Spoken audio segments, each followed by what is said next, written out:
আসসালামু আলাইকুম। আবারও আরেকটি ক্লাসে সবাইকে আমন্ত্রণ জানাচ্ছি। আজকের ক্লাসটি সাজানো হয়েছে ক্যাপিটালাইজেশন এবং পাংচুয়েশন নিয়ে।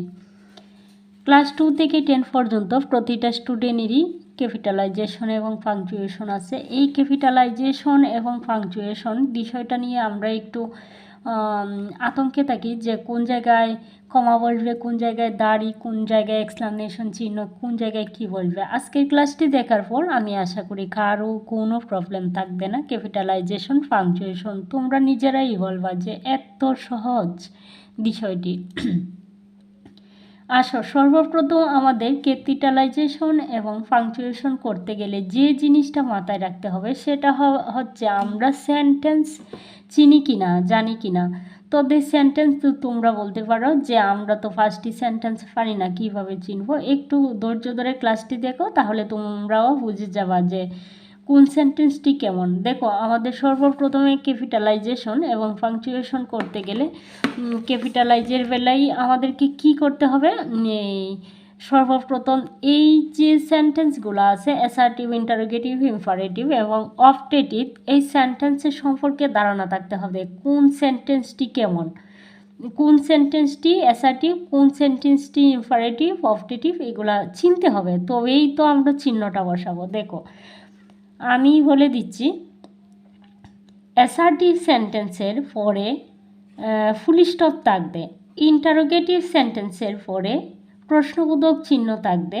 তাহলে আমরা যেহেতু পাংচুয়েশন করব, তাহলে পাংচুয়েশনের বেলা আমাদের এই চিহ্নগুলা বসাতে হবে।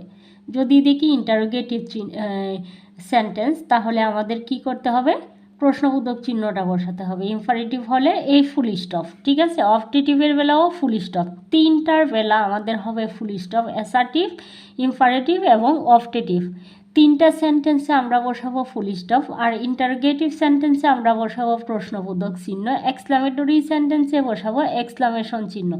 এছাড়াও আমাদের কমা নিয়ে কাজ করতে হবে, কমা বসাতে হবে, আর ইনভার্টেড কমা বসাতে হবে এবং এপোস্ট্রফি নিয়েও এপোস্ট্রফিও বসাতে হবে। কিন্তু কোন সময় কি বসাবো আমরা ক্লাসের মধ্যেই দেখে নিব। দেখো, এখন আমরা দেখব যে অ্যাসার্টিভ সেন্টেন্সটা চিনব কি।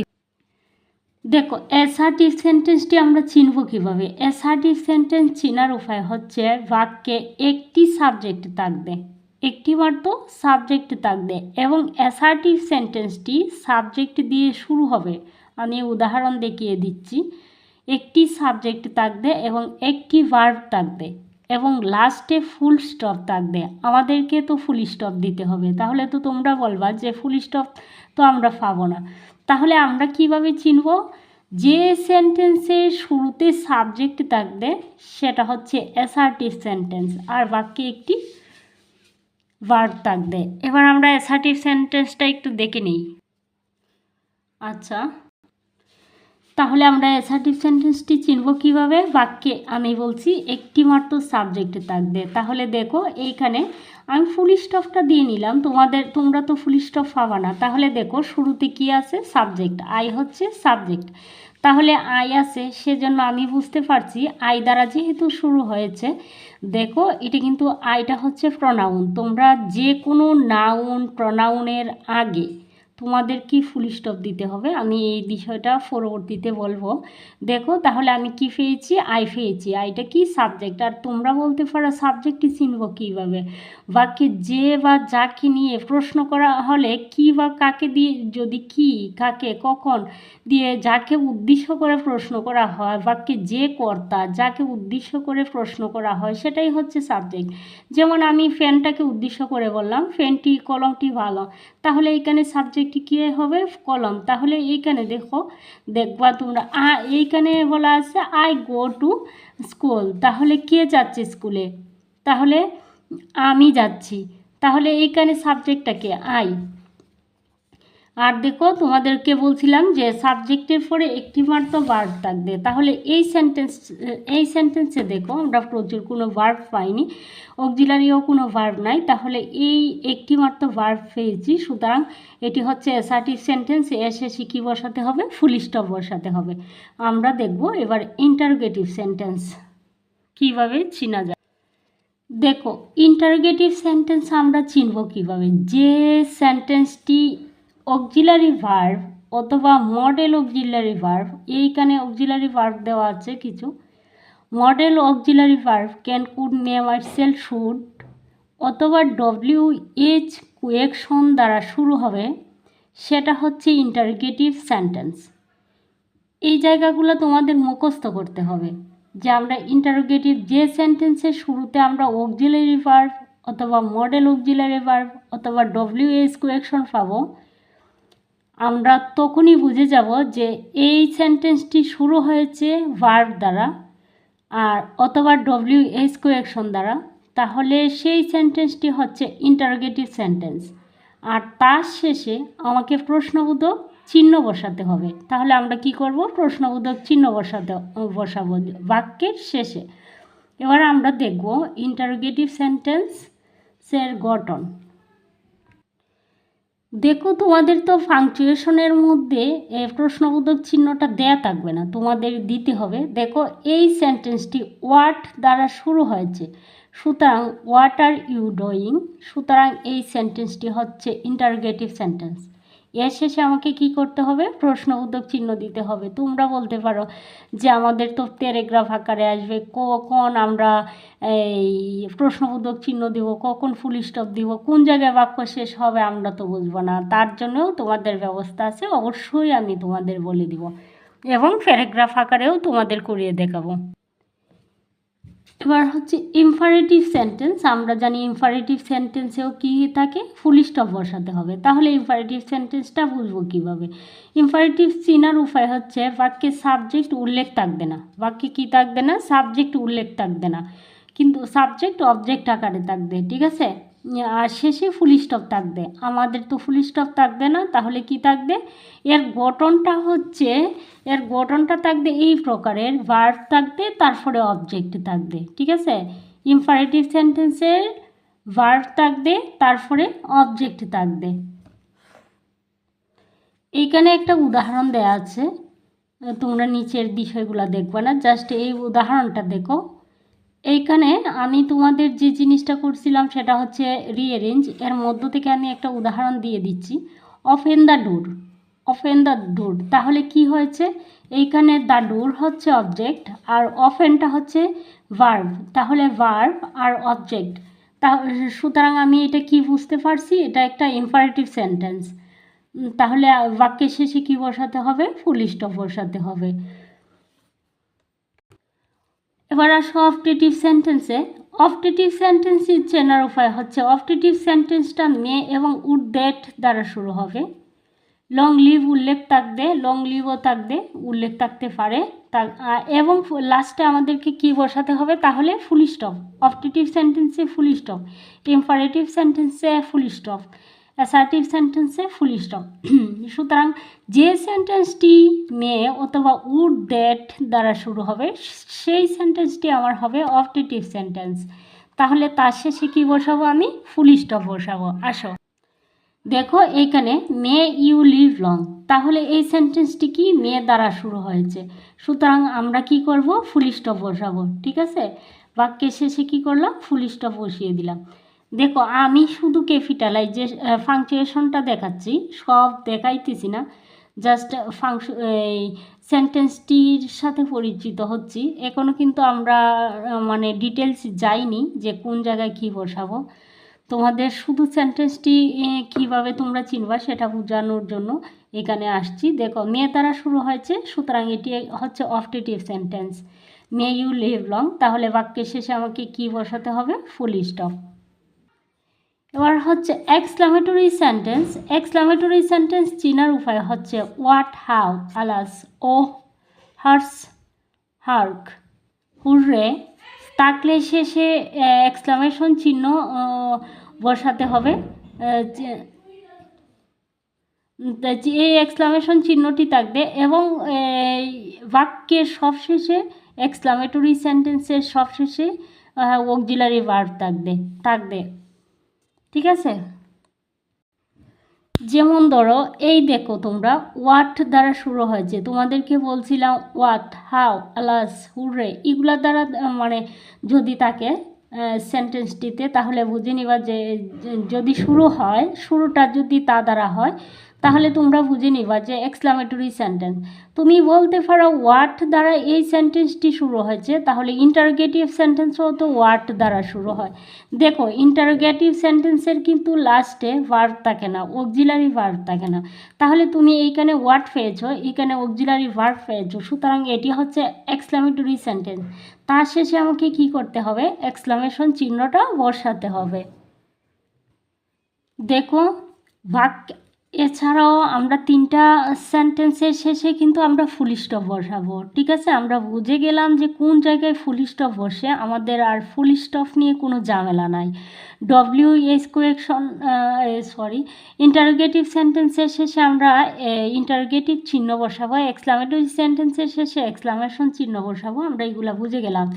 কিন্তু আমার আরও কিছু কথা আছে, যে কোনো নাউনের আগে তোমাদেরকে ফুল স্টপ বসাতে হবে, এবং যদি তোমাদের বাক্য শেষ হয় যে কোনো প্রনাউনের আগে তোমাদের ফুল স্টপ বসাতে হবে, এবং যে ফুল স্টপ বসানোর সাথে সাথে ফুল স্টপের পরে যে ওয়ার্ডটি আসবে সেই ওয়ার্ডের যে লেটারটি থাকবে, যে অক্ষরটি থাকবে, সেই অক্ষরটি বড় হাতের হবে, সেটাকে ক্যাপিটালাইজ করতে হবে। বাক্যের শেষে ফুল স্টপ বসবে। যেমন ধরো আই এম রিডিং এ বুক, দেখো এইটা কিন্তু আই দ্বারা শুরু হয়েছে, সুতরাং এটি একটি অ্যাসার্টিভ সেন্টেন্স। বাক্যের শেষে কি করছি, আমি এইখানে ফুল স্টপ বসিয়ে দিয়েছি। হ্যাঁ, দেখো নামের সংক্ষিপ্ত রূপ বোঝাতে আমরা ফুল স্টপ ব্যবহার করব। দেখো এক একটি লেটার যখন এক একটি ওয়ার্ডের কাজ করবে, সুতরাং সেই সময় আমাকে ফুল স্টপ বসাতে হবে। এম এ মসজিদ, তাহলে এম দ্বারা তোমাকে একটা ওয়ার্ডের কাজ করেছে, আর এ দ্বারাও তোমাকে একটা ওয়ার্ডের কাজ করা হয়েছে, সুতরাং এক একটি লেটার যখন এক একটি ওয়ার্ডের কাজ করে তখন কি করতে হবে, ফুল স্টপ বসাতে হবে। ঠিক আছে, আমাদের ফুল স্টপের ঝামেলা গেল। এবার হচ্ছে আমরা যাব যে কোন সময় আমরা কমা বসাবো। কমা নিয়ে দেখো আমি আবারও বলতেছি, নাউন প্রনাউনের আগে কিন্তু তোমরা যখনই যা ভাবা, যেমন একটা পেন হচ্ছে যে কোনো কিছুর নাম হচ্ছে নাউন, ব্যক্তি বস্তু প্রাণী দোষ গুণ ইত্যাদির নাম হচ্ছে নাউন, আর প্রনাউন হচ্ছে নামের পরিবর্তে যে বিষয়টি উল্লেখ থাকে। যেমন আমার নাম হচ্ছে রুবি, যদি এর পরিবর্তে আমি আই ব্যবহার করি সেটা হচ্ছে প্রনাউন। তাহলে আমি নাউন প্রনাউনেরও তোমাদের একটা ভিডিও দিয়েছি, যারা দেখোনি দেখে আসতে পারো। দেখো নাউন প্রনাউনের আগে পূর্বে সব সময়ই কিন্তু ফুল স্টপ বসে। ঠিক আছে, আমি দেখাবো তোমাদের প্যারাগ্রাফ আকারে একটা কি করে ক্যাপিটালাইজেশন পাংচুয়েশন করে। দেখো এইখানে হচ্ছে আমরা এবার কমা নিয়ে আলোচনা করব। সমজাতীয় শব্দ হলে কমা ব্যবহার করব। যেমন ধরো দেখো বুক দ্বারা নির্দিষ্ট করে কোনো কিছু বোঝানো হয়েছে পেন, দেখো এইখানে আমি সামান্য বিরতি নিয়েছি, বুক পেন তারপরে নোটবুক, তাহলে আমাকে কি করতে হবে, কমা ব্যবহার করতে হবে। ইয়েস নো স্যার সেড, এরপরে হ্যালো ওহে, এরপরে কি বসে, হ্যালোটা এখানে উল্লেখ করা নাই, ওহে উল্লেখ করা নাই, সুতরাং এরপরে আমাকে কি করতে হবে, কমা বসাতে হবে। সব সময় কমা বসবে। দেখো কমা আবার কোন সময় বসবে, পাশাপাশি সংখ্যা বসলেও কমা বসে, এবং তারিখ ব্যবহার করা হলে কমা বসে। কখনো কখনো তালিকা পেশ করতে প্রতিটি অংশের মাঝে কমা বসে, যেমন কলা আপেল আম, তারপরে কি বসবে, কমা বসবে। সময়ের পরে বিরতি বোঝাতে কমা বসে, তোমরা নোট করে নিবা একটু। দেখো সময়ের পরে বিরতি বোঝাতে কমা বসে। আফটার দ্য মিটিং, দেখো এইখানে কিন্তু আমি এই কমা ব্যবহার করেছি, we want to from lunch. সংযোগ শব্দের আগেও কমা ব্যবহার করা হয়, আমি তোমাদের উদাহরণ দিয়ে বুঝিয়ে দেব, তোমরা যদি এখানে বুঝতে অসুবিধা হয় অসুবিধা নাই। সংযোগ শব্দের আগে ও কমা ব্যবহার করা হয়, যেমন বাট, এটা হচ্ছে একটা কনজাংশন, অ্যান্ড বাট অর, এগুলার দ্বারা কি করা হয়, একটা সেন্টেন্সের সাথে আরেকটা সেন্টেন্সকে সংযোগ দেওয়া হয়, সুতরাং বাট অর, অ্যান্ড এগুলা হচ্ছে সংযোগ বোঝানোর জন্য ব্যবহার করা হয়েছে। এর আগে কি করা হবে? কমা দেওয়া হবে, কমা দিতে। ডেট, অ্যাড্রেস, এটা হচ্ছে প্লেস ইত্যাদিকে আলাদা করার জন্য কমা ব্যবহার করা হয়। দেখো এখানে আমি লিখে দিলাম তোমাদের একটা ডেট, ফেব্রুয়ারি, 20 ফেব্রুয়ারি। সুতরাং 20-এর পরে আমাকে কী করতে হবে? কমা দিয়ে 2025, 21 ফেব্রুয়ারি 2026 এই লিখলাম। তাহলে 21-এর পর কী করতে হবে? কমাটা ব্যবহার করতে হবে। দেখো আবার হচ্ছে whoever, moreover, therefore has a result consequently on the country on the other hand, এরপরে কমা বসে, পরে কিন্তু কমা বসে। যেমন ধরো এইখানে একটা উদাহরণ দেয়া আছে, হুয়েভার, তারপরে আমি কি করছি? কমাটা ব্যবহার করছি। He is a nice man, হ্যাঁ, লাস্টে কিন্তু ফুল স্টপ হবে। দেখো অ্যাপোস্ট্রফির বিষয়টা অত্যন্ত সহজ। অ্যাপোস্ট্রফি ওয়ার্ডের মধ্যস্থিত এক বা একাধিক লেটারের বিলুপ্তি দেখানোর জন্য অ্যাপোস্ট্রফি ব্যবহার করা হয়। তাহলে দেখো এখানে আমি বিলুপ্তিটা দেখিয়ে দিচ্ছি তোমাদের। ডু নট, এখানে কি দেখো ফুল বাক্যটা, ফুল ওয়ার্ডটি হচ্ছে এমন ডু এনওটি নট। এখানে ও যে ওটা আছে এইটারে হাইড করার জন্য, বিলুপ্তি ঘটানোর জন্য, মানে না থাকার জন্য আমি এই অ্যাপোস্ট্রফিটা ব্যবহার করেছি। তোমরা যখন মানে হাইড করা হয় তখন কি করতে হবে? অ্যাপোস্ট্রফি ব্যবহার করতে হবে যে কোনো ক্ষেত্রে। এখানে আমি প্যারাগ্রাফ আকারে লিখে দিয়েছি, এইভাবে আমাদের পরীক্ষায় আসবে। সেটাকে ক্যাপিটালাইজ এবং পাংচুয়েশন করতে হবে। দেখো বাক্যের প্রথম যে ওই ওয়ার্ডটি থাকবে সেটি হবে ক্যাপিটাল লেটারের, আমি তাই নিচে করে দেব। I go to school, I দ্বারা বাক্যটি শুরু হয়েছে, গো একটি ভার্ব আছে, সুতরাং এটি একটি assertive sentence. I go to school, school পর্যন্ত এসে শেষ হয়েছে, সুতরাং এইখানে আমার কি বসবে? Full stop. তারপরে ফুল স্টপের পরে যে ওয়ার্ডটি আসবে সেই ওয়ার্ডের যে লেটারটি থাকবে সেটা হবে ক্যাপিটাল লেটার, বড় হাতের। তাহলে আর ইউ, আরটা কি হবে? বড় হাতের হবে, ক্যাপিটাল লেটার হবে। তাহলে আর ইউ, আর যেহেতু আর দ্বারা যেহেতু বাক্যটা শুরু হয়েছে, এখানে কিন্তু আমার কি হয়েছে? Full stop. তাহলে আর দ্বারা যেহেতু শুরু হয়েছে বাক্যটি, সেজন্য এটা বড় হাতের হবে। আর দ্বারা শুরু হয়েছে, এটা হচ্ছে ইন্টারোগেটিভ সেন্টেন্স।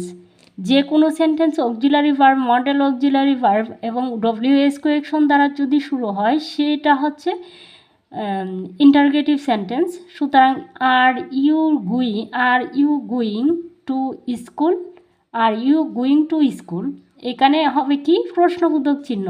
তাহলে ওয়াটের যে ডাব্লিউটা আছে সেটা হবে বড় হাতের। তাহলে হোয়াট আর ইউ ডুইং, তাহলে এইখানে ওয়াট পেয়েছি আমি, ওয়াট যেহেতু পেয়েছি সুতরাং এটা হচ্ছে interrogative sentence, what are you doing. তাহলে এখানে আসলে কমার কোনো ব্যবহারটা হয়নি। পরবর্তীতে তোমাদের যদি কোনো প্রবলেম হয় তাহলে তোমরা আমাকে কমেন্ট করে জানাবা, আমি আরেকটা ক্লাস নিয়ে আসার চেষ্টা করব। দেখো হোয়াট আছে এখানে, সুতরাং এটা হচ্ছে কি? ইন্টারোগেটিভ সেন্টেন্স, কারণ লাস্টে কোনো অক্সিলারি ভার্ব নাই, সুতরাং এটা অবজেক্টিভ হতে পারে না, এক্সক্লামেটরি হতে পারে না, এটা হচ্ছে ইন্টারোগেটিভ সেন্টেন্স।